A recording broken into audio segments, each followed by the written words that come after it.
Saraswati Vidyalaya Union High School and Junior College welcomes all the students of Standard 9. In today's history chapter, Empowerment of Women and Other Weaker Sections, we are going to study about the reservation for women, scheduled castes, scheduled tribes. Reservation for women.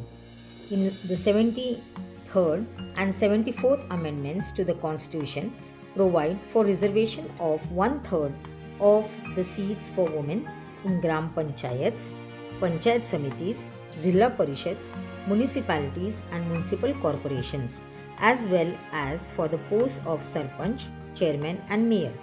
Maharashtra and 15 other states have reserved 50% seats for women.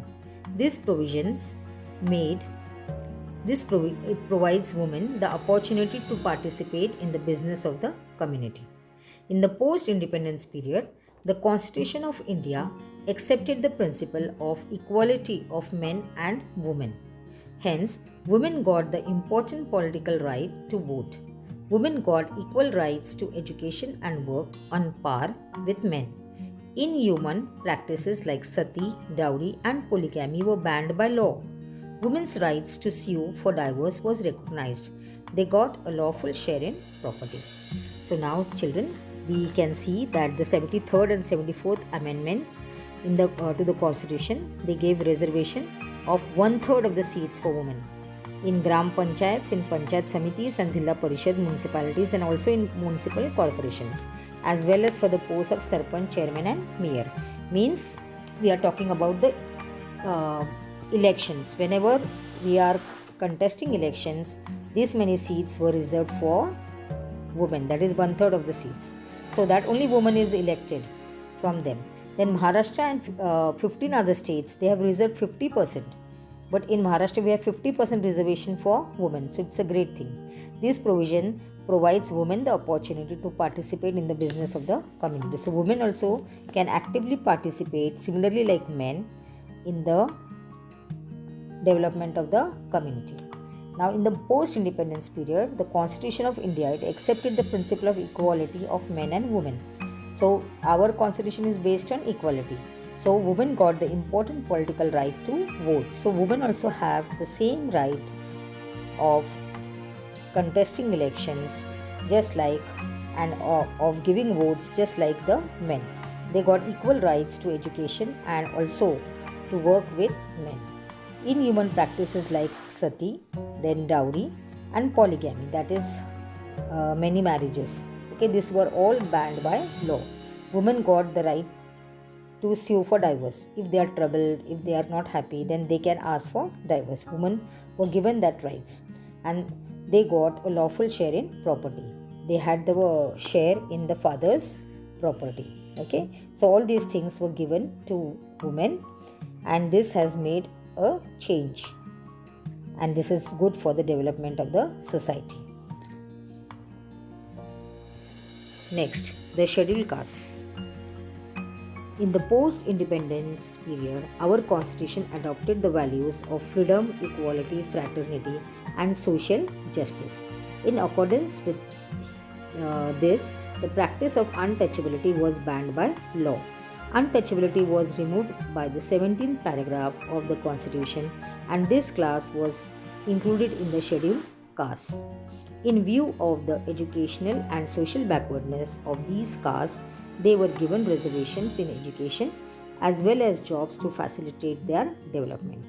Now, after independence, children, our Constitution, it has adopted the values of freedom, then equality, fraternity, social justice.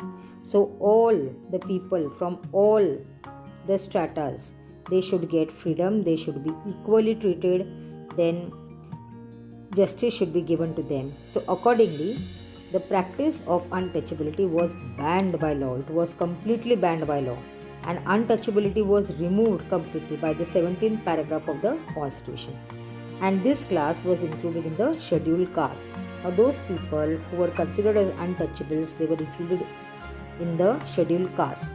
Now, why they were included in that scheduled caste? So that they can be developed, and their backwardness can be removed, proper education can be given to them.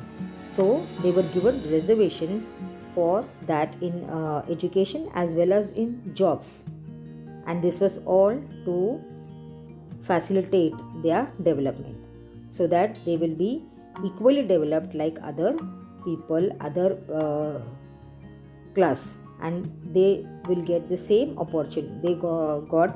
They were given more opportunities. That is why the reservations were done for them. Now the next, scheduled tribes.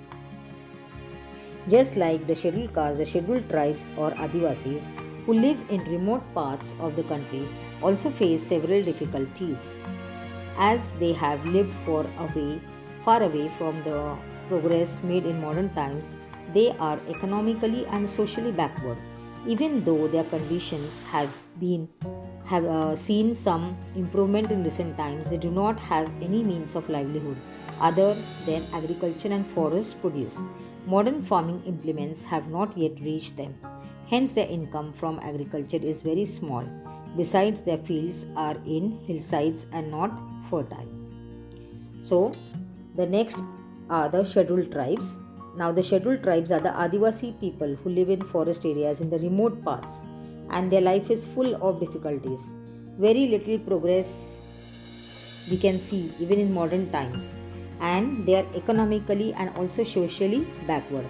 So, the government has taken measures to improve them, and they also have their livelihood, and they do not have any other means of livelihood other than agriculture and forest products. So, to increase their income besides agriculture, what else can be done? This all the government has undertaken various projects for them. They are malnourished due to insufficient and poor quality of diet. Adivasis in remote areas find it difficult to get medical attention in time. For all these reasons, there is a need to give special protection to Adivasis. In the Indian Constitution, Adivasis have been enumerated as scheduled tribes. They are getting given representation in law boards, education, government service, etc. So, because of this difference, because of the backwardness in education, and also because of the many things which they are not able to get, they are malnourished, their diet is very poor, and they also do not get proper medical facilities. So for this, the government is giving special attention to develop these scheduled tribes, and in the Indian Constitution, the Adivasis have been enumerated as scheduled tribes. So they are included under scheduled tribes, and they are given representation in law boards, in education, and even in government services, so that they will also be developed just like other people. So students, with this we will stop here. In the next part, we will continue with the nomadic and denotified tribes and the minorities. Thank you.